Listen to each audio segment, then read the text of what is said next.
Olá, olá! Dezembro começou e tá aí uma nova fase, o final do ano, tá todo mundo se despedindo de 2019, mas uma coisa que ainda tá faltando você fazer é entrar no Cambly e testar uma aula de graça com um professor nativo que vai estar lá te esperando 24 horas por dia.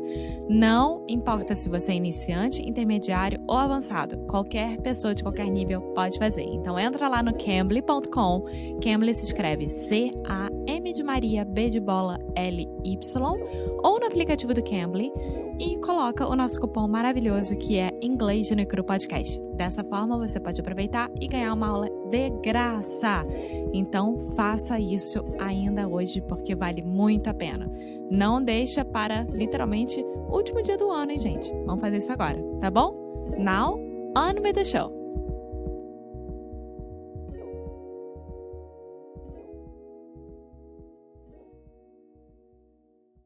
Hello, hey guys, and welcome to another episode of Inglês no Rádio. My name is Foster Hodge. I am your English teacher, and I am here with my lovely cobaia, Alexia. Hello, how are you?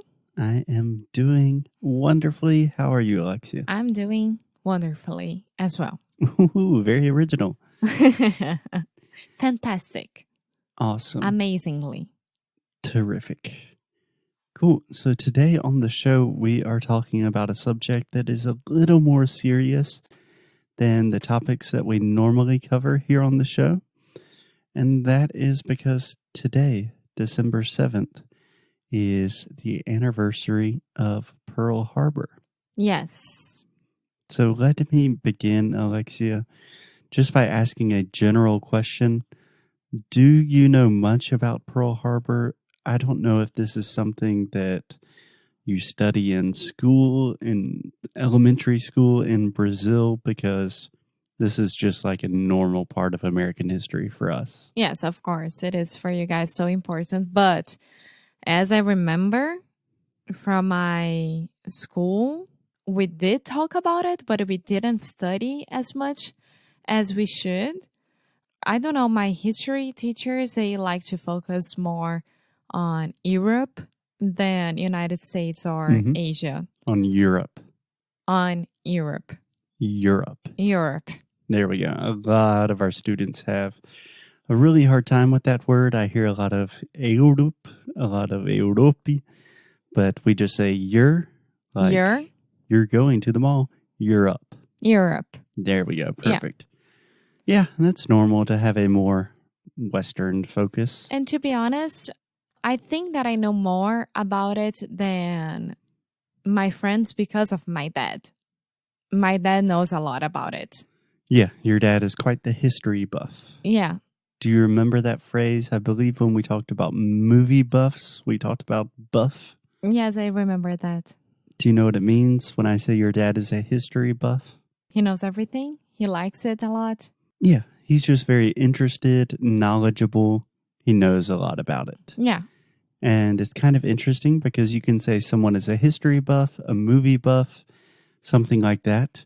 But also, if someone is really buff, that can also mean they are in really good physical condition. Oh, okay. Kind of an older word that my parents' generation use more than we do, but it's like saradão. He's really buff. Okay. That guy on the beach today was so buff. You are buff. No, I'm not. But what I know about Pearl Harbor. Okay, one more time.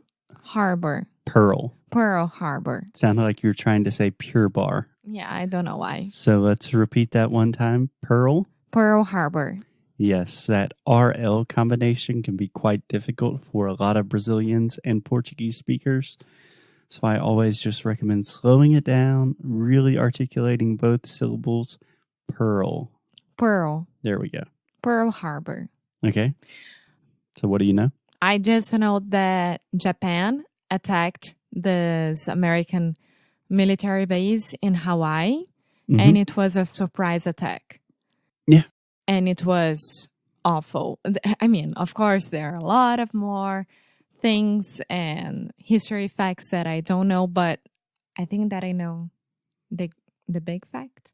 Yeah, I think you got the gist of it. That was really good. Also, another good word. I'm full of good vocabulary today.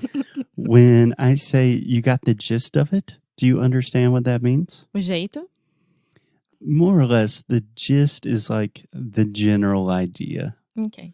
There is even a podcast that I really like called The Gist, and this is G-I-S-T. G-I-S-T. And that just means kind of the general idea. You're not going too deep, but you get the concept. Okay. Cool. Yeah, so that's pretty much it. On December 7th, 1941, there was a surprise attack by the Japanese on the American naval base Pearl Harbor, which is in Oahu in Hawaii. And yeah, it was totally a surprise. It was really bad. I think in total, approximately 3,000 people died. Including your great uncle? Including my great uncle. So that was the brother of my grandmother. 77 years ago, right? I'm not sure. I think that is correct. I believe he was 17 or 18 years old. And he was in Pearl Harbor working on a ship. And it was crazy. And there's a really crazy story about this. So just recently, like a few months ago, my grandparents are... During Easter, yeah. Yeah. So my grandparents are quite old. They are 95 and 96 years old. And recently, they have not been doing so well. So my mother has been cleaning a lot of things in their house. And this year, she found a group of letters. And one of the letters was from another person in the military. And he was writing to my great-grandparents, telling them what happened to my great-uncle. And it was like super specific. Yeah, because that was the way that the parents and the families, they knew about what happened to their sons or... Right, they're soldiers. Yeah. And it was crazy because this guy writing to my great-grandparents, he said, I was on the top of the boat and we had time to escape, but my great uncle apparently was on one of the lower floors of the boat, and he said within, I believe it was 42 seconds, that everyone on the lower floors were completely underwater, drowned, 0% chance of surviving. So crazy. Imagine that, like a 17 or 18-year-old boy dying underwater in a war. That's how I feel about when I watch these war movies and they are based on real stories. Because when you are watching a movie, an amazing movie like Dunkirk. Dunkirk. Yeah. Dunkirk. Good film. Amazing movie. We watch that as an entertainment, right? Like, whoa, the production was amazing and everything is amazing. But right. In this case, I would just say entertainment. We watch this as entertainment. As entertainment. Mm-hmm. But that happened. People died. People are still fighting nowadays, you know, like, and it's the same that I feel with Pearl Harbor. Oh my God, Pearl Harbor. Yes, one more time. Pearl Harbor. I don't know. I think that I got used to say Pure Bar so much. And you used to correct me so much with pure. And I can't say Pearl. So a good thing to do when you kind of get in these mental blocks and it's difficult for you to pronounce a word or expression, just get it right from the beginning. Repeat a few times. Get it in your head. So let's do it right now on air. Repeat with me 3 times. Pearl. Pearl. Pearl. Pearl. Pearl. Pearl. Girl. Girl. Squirrel. Squirrel. Nice. Pearl Harbor. Pearl Harbor. Pearl Harbor. Pearl Harbor. Pearl Harbor. Pearl Harbor. Perfect. Are you going to forget that? I hope not. Okay, Pearl Harbor. Pearl Harbor. There we go. Awesome. Yeah, but there was actually a movie about this as well called Pearl Harbor. I believe the star was Ben Affleck. I like him. Yeah. I don't know, for a war movie, I don't know if I would like him there. I'm not a huge Ben Affleck fan, but that's for another episode, another time. But yeah, even though these war movies can be really good, sometimes it doesn't really do the event justice.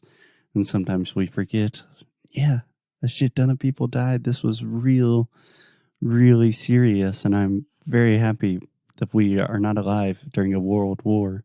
And I pray that our splendid world leaders can keep it that way. Well, it's happening a war right now. No one talks about it in Syria. And in a lot of places. Yeah, they're bombing and people are dying and no one talks about it. Okay, bombing. Okay, the B is silent. So just imagine ba. Ba. So this is the same vowel sound as you have in Portuguese, and words like prato, chato, guaraná. Ba. Bomb. Bomb. Okay, you're still saying bomb. There's no B. The B is totally silent. Why do you have a B in this word then? Let's do it. Come on. Bomb. Say mom. Mom. Okay, just mom with a B at the beginning. Bomb. Yeah. This is the same thing in word. But with the ing? Bombing. Yeah. Oh God, bombing. They were bombing? Is that right? Yeah, that I would even open your mouth a little bit more. Bombing. Wrong. Bombing. They were bombing. I sound like I don't know. Like an American? Like a native English speaker? Yeah, this is weird. Okay, guys, you should try it because this is a life changer right now. We have a lot of words like this in English that end with a B, but the B is silent. Did you see what I just did? What? What you just do? We have a lot of words in English. You just said it like that. Oh, really? Uh-huh. No, I did not notice. We have a lot of words in English. For example, dumb. Dumb. You don't say dumb. No, you are dumb. Yeah. So there's a B in the word dumb, but we do not pronounce it. Many times in English, especially when we have a word that ends with the two consonants, M, B, the B is silent. Okay. Bombing. Yep. We are bombing. It's easier with a British accent. You know the guy that fixes your toilets and like... Plumber. Yeah, a plumber. Yeah. That has a B in it. Plumber. Plumber. But not I knew. I don't know why. We don't say plumber. No. That sounds ridiculous. Plumber. Yeah. But anyway, getting back to Pearl Harbor, it was a super important day, not only to remember all of the people that lost their lives, but also the next day, December 8th, 1941, Yes, Alexia. Alexia has a question. She's raising her hand. Who was the president during this time? FDR, Franklin D. Roosevelt. Okay, Roosevelt. Yeah, so the next day, the U.S. said that we are at war with Japan, and we officially entered World War II. Because at this time, there was already a lot of fighting in Europe going on. All of the crazy Nazi stuff was happening. Churchill was there defending. And for the most part, the United States was saying, hey, you guys are crazy. We're going to stay out of this one. And then after Pearl Harbor, we said nope. And we came in and saved the day because that's what the United States does. Or at least used to do. Oh, wow. Yeah. I don't know. Okay. As a president, if some other country attacked by surprise my country, I would say, fuck this shit. Now you get it. Yes, of course I would do that. Language. I'm sorry. Language. But that's how I would react. Okay, so until Alexia is the president of a sovereign country, let's all just try to keep calm and take a moment today to think about all of the service that other people have sacrificed for us to live the privileged lives that we do today. Yes, and they are doing this until today as well. And remember, you can't say bomb on a plane. No, of course not. But you can say bomb. Would I say thank you for your service for any military? To any military personnel? Yeah. Depends. So Alexia is asking about a very common thing in the U.S., especially when traveling in airports, things like that. You will see soldiers, members of the Navy, Marines in uniform. your cousin. Yeah, for example, my cousin, he is in the Coast Guard, and a lot of people say thank you for your service. For example, that's a nice my dad always does that. Yeah, it's totally a personal call. To be honest, I don't know if in Brazil we do that. You guys would know better than I do because, to be honest as well, again, I don't know anyone from the military or army or navy. So I don't know if we have this cultural thing. I don't know. We have a lot of students that were in the military, but yeah, in class I don't say, oh, thank you for your service to the Brazilian army, because it just doesn't seem like my place. Yeah, I wouldn't say that as well, but I'm really proud of them and they do a great service for everyone. That's for sure. Yeah, cool. So anyway, I hope you guys learned some new questionably historical facts today. And don't say those B's at the end of words like bomb and dumb and plumber. Okay. Okay, talk to you guys tomorrow. Bye. Muito obrigada por ter escutado mais um episódio aqui do nosso Inglês de Necro Rádio. Como sempre, vou pedir para você deixar sua review, deixar o seu e-mail no nosso site inglêsdenecro.com, ficar de olho nas novidades que a gente sempre manda, nossos recursos grátis, enfim, todas as novidades que a gente puder, a gente vai estar compartilhando com vocês, principalmente por e-mail. Então, é isso. Eu quis aqui dar esse recado. Como sempre, obrigada pelo suporte e a gente se vê no próximo episódio, tá bom? Bye!